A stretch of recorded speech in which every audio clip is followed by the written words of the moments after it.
Malo se fu talo falava fio mai. So fu ni la fio sa be polo fio le ya tu li tu la le fiaf ia por fonga for tato por kalami. Ia fa tai le tu lo na lo fu na ga le ia o le vinga la vai e fo il tapa si di la. Ah. Lo che vai a cui pe fa solo nga. Pe ka wala. Fa tai le tu le fiaf fa felo il pe la si tato tu. Ia e le ngata fo i tato tu ma sani la vai ni sile nei. Ia o tatou paanga I tafa e fio le nei ke lo pena nei tunu ia me se ona pa ia le tua ia ano se fu moni ma no fora ia se vai vai lo te muni mai tua o fa pela o te overtaking ngi ka le le o le u no ma no titilo tu fa pela ia sa o so le ia fa ftai le tua na le fa ngamala oi fa ftai sa fa ftai le o le silia vai nga fu le sili ta hu fo yo nga lu tanga le o le whenga malanga le ana mātou whenga iei le lua vai sa tarua. Ia, o le wha lua nei tui sanga o na mātou whai malanga le vaenga le. O ta alunga fo ia o le tag competition le sa whai. Te reo vaenga sa utilo I le mātou malanga le. Vaenga mōmua.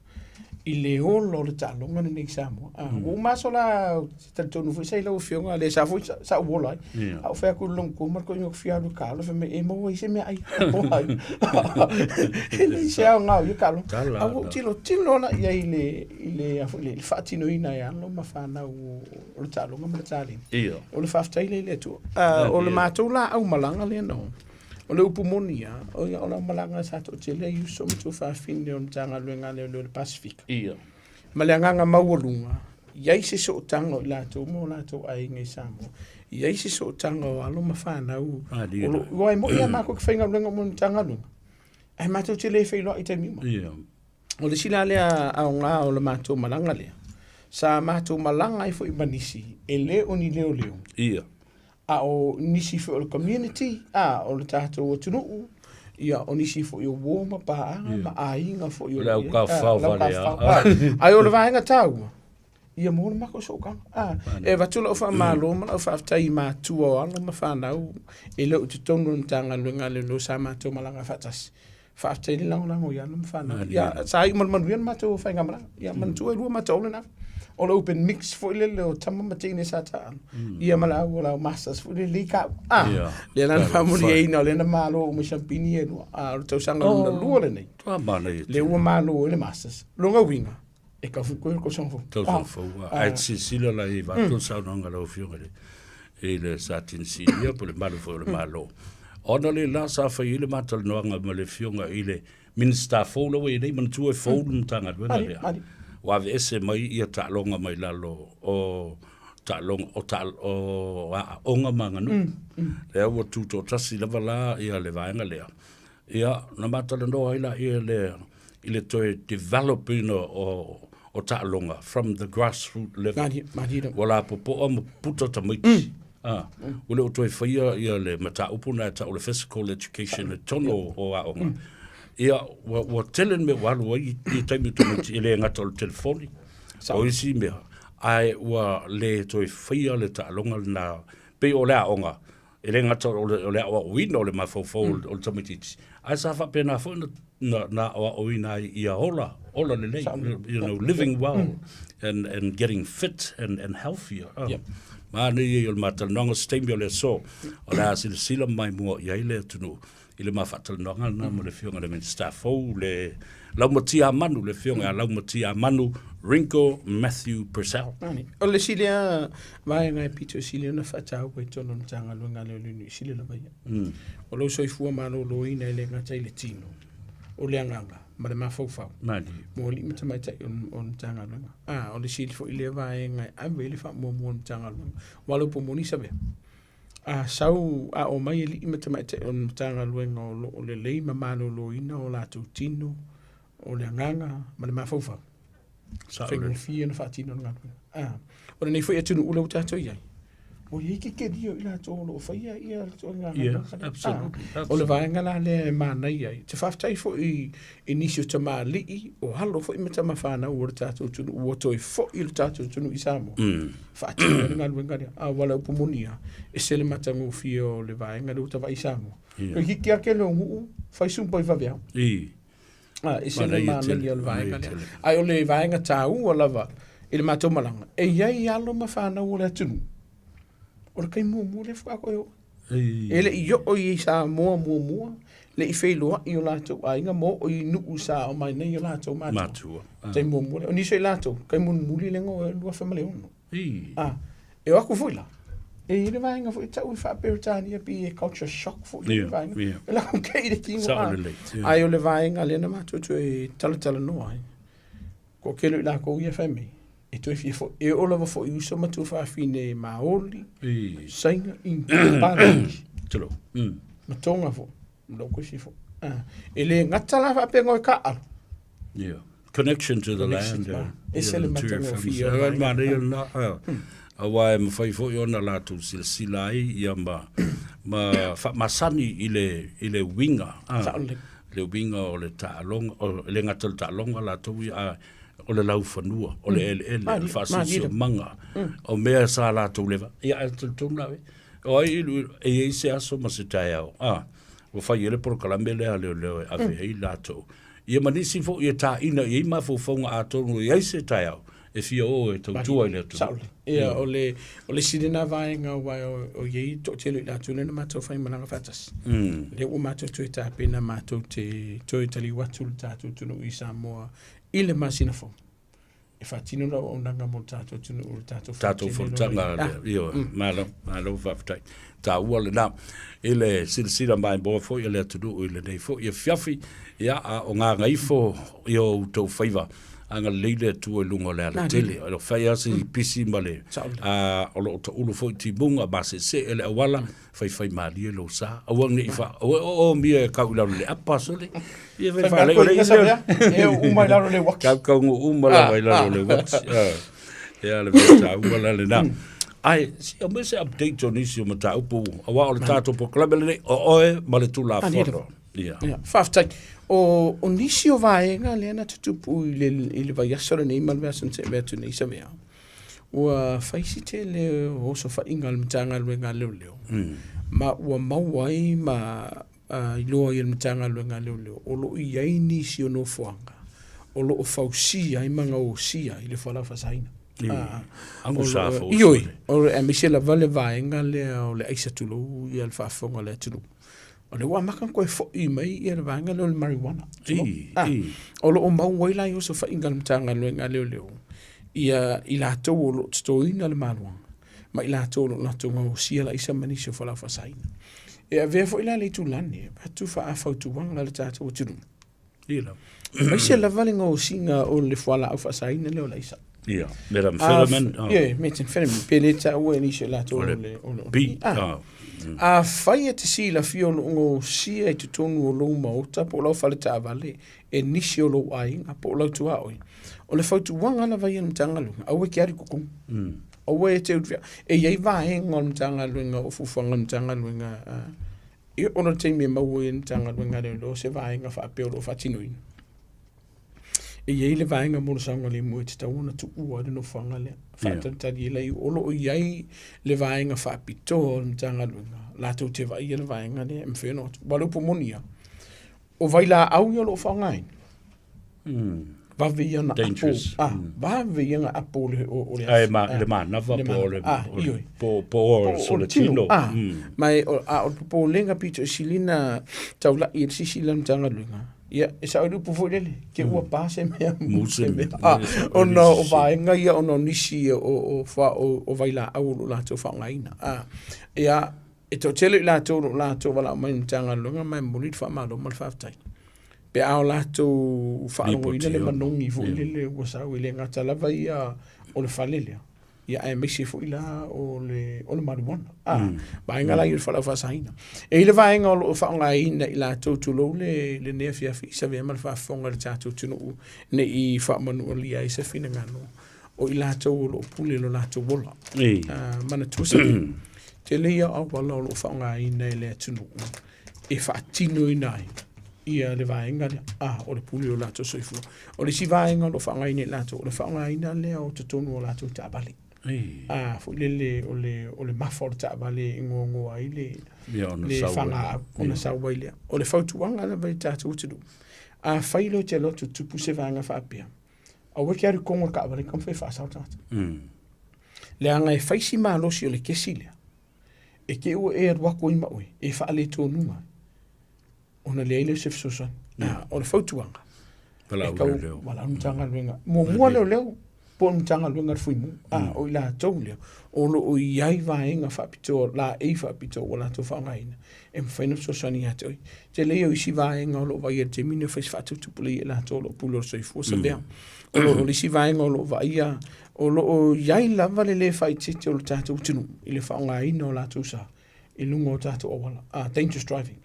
O le so ona o. Po le so ona whaongaina o la tō tāwale. I lungo le awala. I ono lamatia e le soifua ma le saunga le mu. O le isi vaenga o lo vai e te mine nei sa vea o le lao maros. O lo whai lava si mau o lunga o le whaongaina o le lao maros e le atunu. Ia e whaatino ai nisi o sori ngā tulafono. Ia e mo ia o lisi kei misa vea o la au malosi fu ile le whaamia ka alo. Ia. Pele mo i fu. Replicas. Po tois fu. O le whautuanga. O wite whangaina. A wai lua me iai. E le ngata na la matia ile soifu o lisi ka. A oi la mai. Mantu atu mtanga lunga le lo sabe. A walatu nei se ngā luenga. A o loo whaongaina, po o mai se liputi o loo whaongaina le lao malosi. E whainga taon o wilo se lao malosi me ta alolo e tauri maina. Ia e la matia, e la molo soifo. Ia e la no soifo. O le winga leo la whamtalanga. Walanga iai vahenga o le tulafono. E pui pui a ia o le leo leo. Pe a whai o te whaatino ina nisi o vahenga. Nisi o ngai o ina. E tau fia i o. Vahenga mo mua. Ke ufa atatu o le whana mo i atu oe, ai peke ka alo e fuile le. Ai love, e ia te au, pe a whai wala ngona ia te au, o ia se vaenga o la mati ai, lo wola, maraso i fuo le lau tele. Whai lau whanga ina lau maus. Ia o vaenga ia te tau na whai te te tatu tunu. Road rage. Yes. Po ve singa i dunga lau wala. Moni, tasiri la. Ia, pe ona e tau ura te mua sona. Whai a si lau lu wao le tau te mina nei. Faisi masi se o le awala. Awar kuria lo sa samo. Na. Two of no. Ai fai we se me we le fi si ave kavale. O we te fina. Awar kuria lo sa ai se a.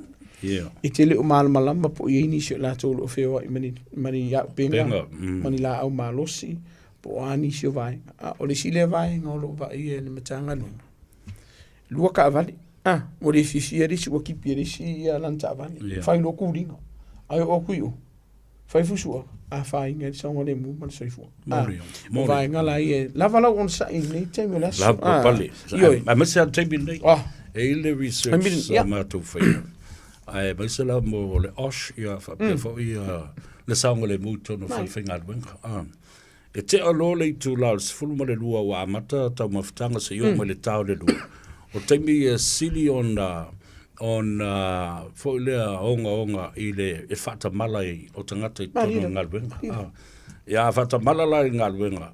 Ia au le ngalurue ma wha masini fo i o mea maasani ai. Ua whatala le i ai. Ia ma ua whai whata longa le vai. Ai la vea ai. E o resi tangata e soso atu i tawtafo le masini. Ai mimiti le masini le off. Ia nga halu e ala, ia le whapena. Ai o lunga lao le, e ofo la i avata vale. O nisi ua tuli matai, fo le fia waveo. Kiliki kāra, whantinati. E i fuafuanga e o le happy hour, e o le amala. O le whetau i la i lunga le awala. O le teimi le matua oso, i le tū o le whewhe me le whari. Sa o le, o le si le vaenga o te whautua ia, o le tunu, whapea fuisio vaenga. Mea lira. Awa e si la fia o e kuai i se fonga po se fufuanga le kalesi. Don't rush lo. Awa. Ia. Wa mo tutusa lele ta, o le ta moto o le nao mo le thima. When you're late, don't rush it now. Take your time. You take your time. You'll know you're already late. Totally, ah. Ai e tau nuu o saonga le mu. Te mu o tuasa vai Mani, o le whono. Pe ole winga le o whamtalanga pe ona e tau fisa mea. O le a leo ngā ke fia topi ai. Ai la mati ai lo saonga le bunga seifu. Ia wa e whako kopengi. Ai la kuso o siskava le tulo le whafunga le tunu. E rin whenga e sola. Ola e ngofo ilo i mo risi dua i kula. Whaini fufanga. Ai alu malo mautinoa. Pe ke kuwai. Pe ai alu malo saonga le mu. E te sia lo love whawi lo saonga. O ultanga te whapena a o telefo. Ia o le sia so mātuli mai lo malis tangata n tau le vele o tawale. O le ile o afine la i titi tono le tawale. Tuli mai a, tau le le whale o le tangata. E o so mai whafo, o le ko inga makua a whaktale. Kai makua kele, kai whawalwale a kele lunga reo wala. Ia no to sa wala i o so tawale lulu uru whawale mai mau le pensinga. O le si vaenga lo whapolinen tanga nunga te mine e la tau o le ilo loa. Missing people la. Mana tua le si le vaenga o le e whaisi papolo tanga nunga. O le to tele la tau o le olo le ilo loa. Vaenga mua i se whale tongu le mawhauwhau. Lua o i eise teimi o whaatamala mai vaenga o lo oi, vaenga mua pe o e sawa vali ko ngā vau. A o le lava tāpina. A laku se e ainga o ile vai la vea. Fiu la inga e whaatati. E se telefoni le se sota inga. Ioi. Le si vaenga pe halu se whaano tanga. A laku sa e le va. Le eise ofu whaola. Le eise telefoni. O i e tāua ai. Lo whaai loi lo ainga. Vaenga manofuanga leo la e alu. O a ufufuanga. Ia. Ule le fif. E los whai kanga. E sao le lea. Ai te tau ona e whai loi lo ainga. E le whai peor whai talo lo ainga. Ele tūl mena o e tau le sola nana. Sola nana. Kere ino ia. E se po le mawai vaenga. Ai ese le tau o vaenga lea. O le si vaenga no pole nitanga. O le to o tele o tamam tina matitua. E le o i loa e ainga po feo i. Le so wana na file no walo i malevadele. Whaatali fo whana. Ai sau se e tasi o tina vo le tuitu i mei le i le whamanama. Wale i loa. Wale i loa po fela i. A kasi a lau tira tilo le tina ana o i loa i. E se vaenga o whale tonu luna mafo. Le lana uiri ina ia se tasi o unitel mtanga luinga. Le ana sau matala no mai loa. An mamao ia. Pa wala le mena i loa e lo matua. O ia sau mai carry. Ia tau lo tiri fai se mamao. Ai fa me lo makua. Iyo. O le lo po fia kongu leo ke ia. Ia o ila. E te tauna matala i o tātou ainga. Ia i loa po fia vaenga. O lo fai malanga i tātou ainga. Wari si vaenga. Ia. Te lei o le avanoe la matia i lo lātou soifua. Ai kuwainga maua. Au tu ai o kuwa. O le sina vaenga i le ngati lātou lo le loa. Ai o lātou fu o lo nofo na o lātou i o lātou la o mamauta. Fai masiaki. Ia. Pe ka i whaadua la so mavidi. Pe te whaatolu po la na valvaenga. Wao le si vaenga lo vai ntanga lo ngā sabe. E vidi mai o skadi se fa mole wa ko le vai so mato tele i mo misitala o le fibi vidi lo mako. Ia. Tonu watu ntanga no. I watu. Uma mo soifo. E mai se lava na i tatu te mam tina matua. O lo no nofo na o i lato. E ri kai mi o so le mai o lo ko marko inga i se fa le tu. Ia. Au i fo i do isa pia. E le o faia la ngā winga. O le asi na i tātou mātua. Asi na i tātou a inga lo i inisi o ngase tunga. O wa a faia mō muri fo whawa i aso kalunga mari. O whesa ei? Nga tonu la. O le vaenga la le whapulu. A le wa saundo tonu walanga o stasi le vaenga. O le asanga fuoma le asolulu. Le ma te talanoa ila ma le tina lea. O e te vise Ioane. O le vaenga le na o le pulakala pepe na o le awhaitu la. O le pula la ngoto le soifu.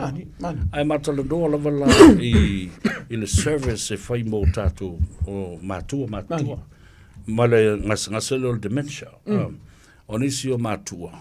Fo lea ua whale tonu mangalo mea. E eia la tō whala au tau nei lo e ai me whapena.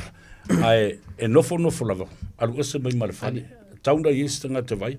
O le alu ngale na. E ngalo ia na ia le awara. Ele i loto e fo i mai whale. Ale ngatelina, ola walu mamole yale manafa le ingua fala au so le tele yo le ngadwenga tonu fai. Yo sia ma fautuanga le na ma le tina le na. Awa o ia, olo ia le uni e pui pui tangata caregivers. Ali imatu mai tai fo mai o e la tu te feel ngadwenga fo le service provider mo tangata matua.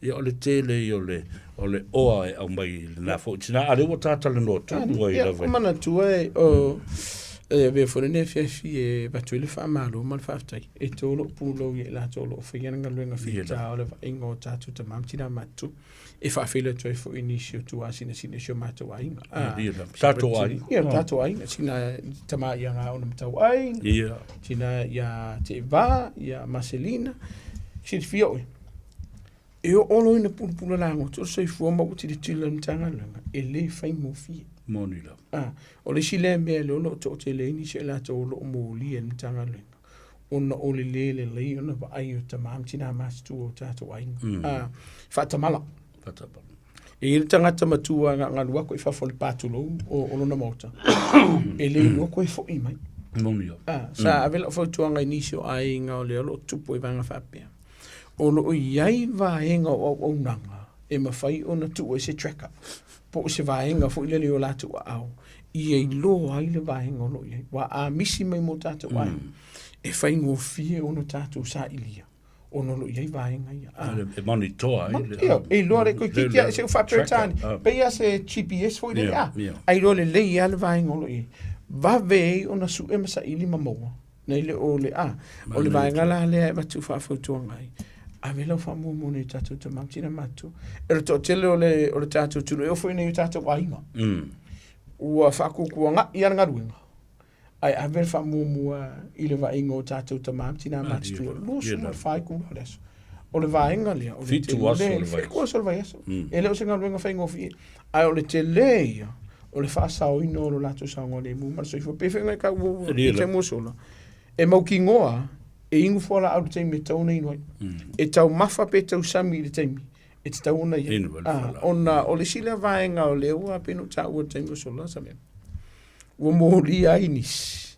Ona o fale i o lo no fai ta mamtina matitu o sa waina. Sa waina la tolo vai. Ai pe ke ngofo a ua ele whenga nuenga a le te vai a ta mamtina matu. Se da pasengel mo ki ngolo ni le va ingo. Se sila la ye wo la fa. Awa o le tinale ba te so tai nei o le representative le o le E2 stand up stand tall union. Nani. O le porkalame la le o lo fa nga solo le la to fa ino la to train ma o ia tangata ia no fo mo la to ma tu le fali. Ona avea le alo ia la to le stala are trained caregivers e te lea luese ma le fale ai te nofua ia le fale matausi lau tamau lau tina ai to tongi oe e maua o seling kai e o le si vainga o loo iai mafutanga o loo fafoi ine nisi o alo mafana o la tudu ma tamali o la tudu e mafai ona avene u tatu tamamtina o loo iai le vainga le o te iloa le tulsela una spoon pulu 360 tautua o le vaenga le tene no vaiolo a vita mamtina matu e feiloa i mani mai sita mamtina matu tala noa ia faatino fo inisio me tau lima ma vaenga lo lato ai lo iai le mafutanga le mo uri sa pe manga ole mo sin kai mi mo wala nga tau fo nei sin tai mi fo le ai vaenga pito silio na tau am tanga lunga la vai le o le sa ngole mu lato ma lo lato so fu ina ia le na vai pe no tau te mo solo so se maliwa sa vea tu lo fa fonga la tunu io wan tanga luenga le e te tauna ia a lo vai tanga luenga le e te la to wa ma lo la to soifu e fa ku a mo la to ai nga pet ba ya so pe ba so to a o lo ba nga le va fa fa to nga ta to tunu a ver ta to fa mo ba ino ta to ma tina ma tu ma la to ya so nga tulafono masan tolinga tulafono ya ele o ska ya re lo isa ko ngora wala ari sa ko porque va ku e to ver o le sao io o le fa yo le pepo le tava le se fusi pa tala no le telefone winga masane social issues and problems o le fa ngo fia ai tatu e ngalo tatu ma fa alo le na deliberately lava la te loa sa a la ka kangi a kangwama o le kali me o le vaenga le iei sa mea tele o le tupe mai mau o le tātou o tunu i ngei ka mai sori ngā tulafono e me whai o na alofia se lau di mas furu lo wano le so fuspa ia ma le o sa masalo la te taunu fa mautu fitu se lau limas fulta la pe ale ai sa card fo le o le disability ai te paka i lunga o le paka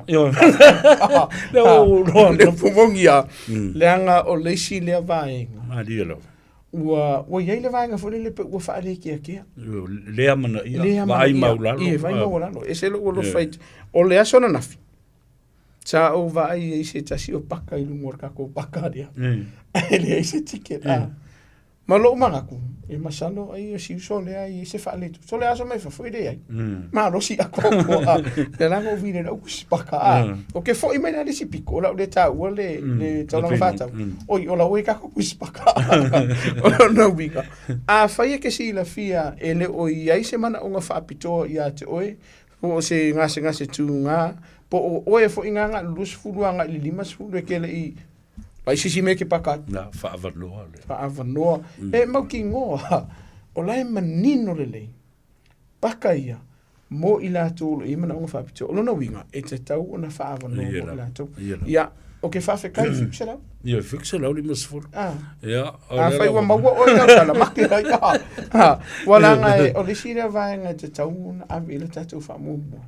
Mo ila to o mau ngase o mana o fapto a fai foi la o mau o va engale o lo fautuanga o te tawona sa ili se ticket e tu i luma o tato fa mala ina ia fa mau tino wai le tangata uma sa vero e va engale sa le awal mela le na mata le loi foi male fa tu le ia politina foi awa o tida o leva tu sanga o malue o se Monique ai wa valus ful valu to sanga le matua o Siona tama lea fa to am fai lona saulo i tua e tausi Siona tua ia o le tulanga na ia o lau fo mai o le numero tasi ale na e anga i so se mea lava mo tangata matutua o na fai la ia le fo mai le assessment o na ave la ia le referral i service providers ai fa mai le tala le altamaitan o lau fo mai lava a lau tau ainga e mwhai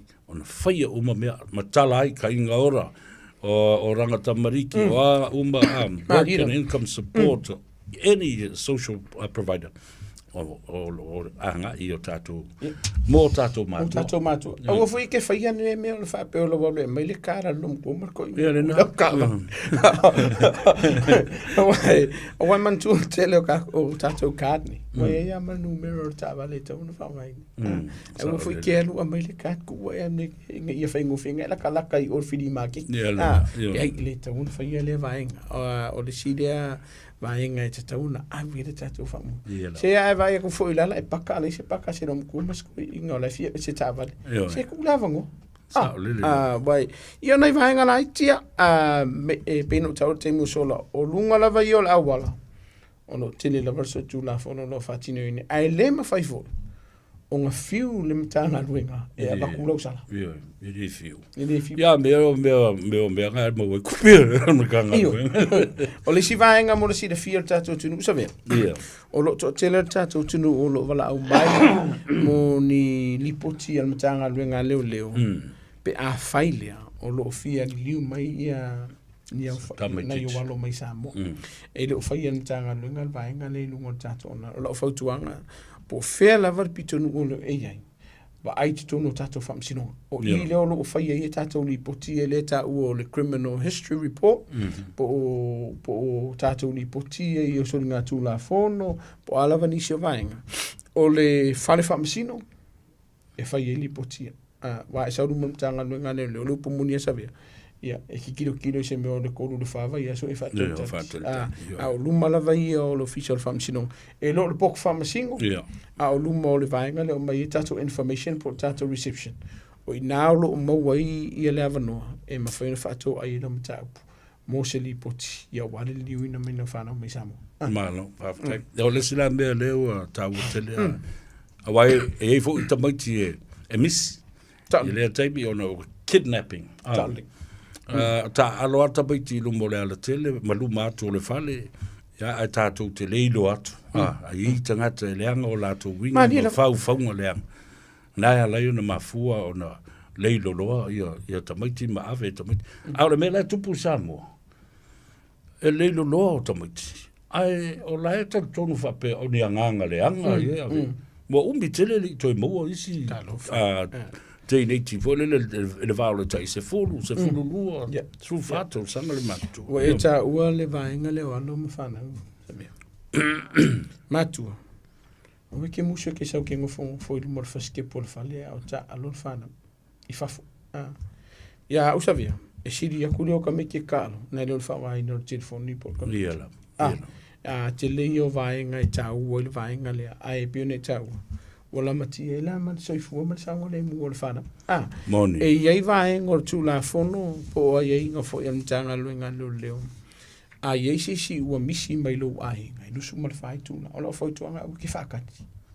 Diela. Ke sau lo we vai o le o iei lo walo po o si fo lo ai inga wa le masania. What's the one I vidi mtanga luenga leo. Tate tala no i le vaenga leo le fatamane le vaenga o le whana. Upe au me ta alo.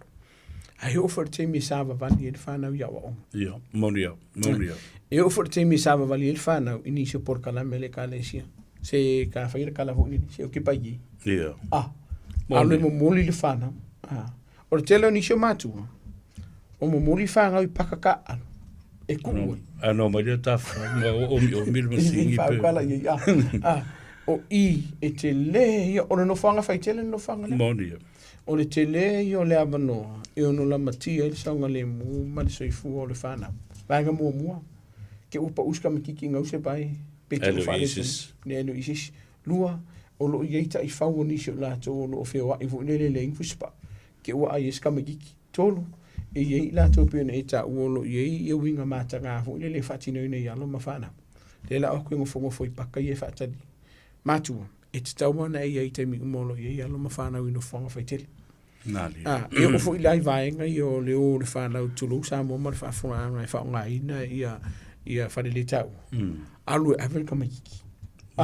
Te lele a whaina o alo ma whanau le lato saunga le mumara soifua. Pe a o no i lato ino whanga nei. A olo i nisio i lato o lo tam whewhai nisio sori ngā tulafono. O lo na wingala. E o foi fatino ina lo wika foi que ela ko fasi. Piri pia ni tanga luenga leo. E atu fa saka i mai lato. Al vaenga. Ele me fai kupul vaenga le save. Pe a faida. E te ye te mi uma vai lo mo fana. Po luma la volula po lo mot.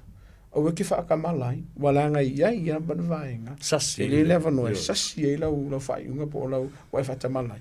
A leva no le sa o ni so ringa tu la fa. E ile numero na masari una fa mai leo po la ben fai no tu fa ile le. Mana tua e tolu ta tu numero. Kas la vai o numero le te fa la o tanga luenga leo. I se fa la vela ve fa fo se yo lo tu pule tai mile nei. O lo o la matia ile soifua o le saunga le mu ma meto tino. Tasi o lima. O numero le e te vala o tanga luenga leo.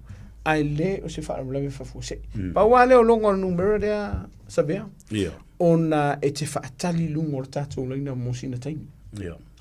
Ai a whai o lo tupu sa o la vepo o e laku o le sisi o lo walo ma po lau whanau lumar whani. O wake walau tasi o lima. Tasi wa tau nei walau ina numero. Ia markangu mela masang. O lua tasi wa tasi. O walu whai vepe a whete whina ngaro li poki mai isa ko wore whamau ni fo numara wa. Ai masi. Le mea alea. Ara i o le vaso tene. E lua le leia roadblocks no o so tuai. Ia. Le tau o le iei o le sene ma le tango fio se ava malosi. E te toa fi mali ma e te fia pe ki whakanikani se i o mai leo. Pisa me fia sa mali me leo. Ia le na e tau o te Samoa. Ua e tau o vaenga. O le si de vaenga ke ia reafi o le si driveway na le si. Sua bele o le whamana marko inga. Mole a! Ke alo fesi. Oi, isi mi ana i pasisi whapenga. Vai lo lai sene. wa ile vai ngata ua le o lo faia polo kan tanga luenga le a wonge e vidi me ke po fai polo ka o wana vai ngola o pelo ya o sa o kere ka wa ku ya o pelo fai polo ka o vai nga e pe ne cha e mana ye yo vai nga le mo si la fie le tu ele o faia polo kan tanga luenga le o fai kupi tu lo le na no fa ngaina ele o faia polo kan tanga luenga le o ngo wole inga luenga o fai le na ngor luenga me le fai o fai le poloka tiutela tanga luenga e ala ona faia tatu poloka mua o le saunga le mu o le lautele mai ake oenge ke whenua inunga la wala lua o lo saunga le mu tolu o e usta ia tulafu mainga mua o yelu le sing lua o e tau mawhalawa manus tolu o ele ke whenua i handu whaasanga a wele si me mari le rodo whatuene o le tulafono o le awala as a public road user e te tauna loka o e pēa la vese pako ia o e lungo le awa. Po se maile po le sa. Lango o vaenga umane ia a fia le public o tangata road users. Ai rako la e la vere pako ia o e. Ai maua koe e ka kaunga loka o e. O le siana vaenga. O le hit and run. O le vea ai sola. O le... Ue kara ngoa ia wale ukakara ngoa i le meo le vevesi e ngai sa mo le hit and run. Le ka loka iskanga. A lai feo iskanga. Mana tuor vaenga lea. Ala vea se tasi ia te e po se tulofu, po se mea ola hoi lele. Ia ula vai e te tauna e wala au mtanga luenga leo leo. E te tauna e whaatali i se i o atu mtanga luenga leo pe awhai ula vea se tasi. E te le i ola vaenga ia a fia i ure tulafu. Pe a whaiwa e so a hina se tasi po ula vea foi se basis. A isola. E iai lau tiute. Your responsibility. It's first 8 to 11. E te tauna e... A whaifa wana vese ka awale tulu whawhonga anga Samoa. Pe whai mai e la ve miki miki. E te tau auna e tu e te tala no e lisi tangata le i ta awale lea. E wha amauti noa. O lo o geima saunga le mu. Wainga mo mua. A la ver ka awale lea sa vea. A e sola, a e o sol fatu. Ma maru soifu. E te lere vai ngai a fia. O lau mata whai yoi. Lalo la waru tulafono. O lau mata whai yoi. E ta tau ona e tu. E wha amauti noa. O geima saunga le mu tangata lea. Fai se lua fetu na ina. Ona i toi malanga ia.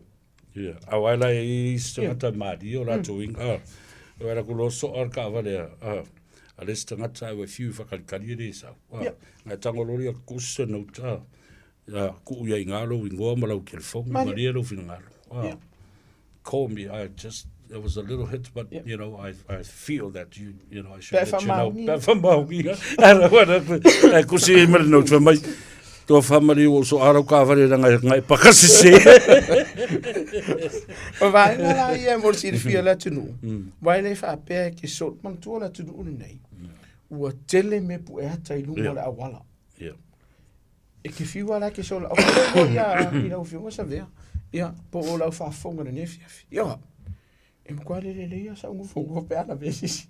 E la vea fo skava le po se pase a inga sola.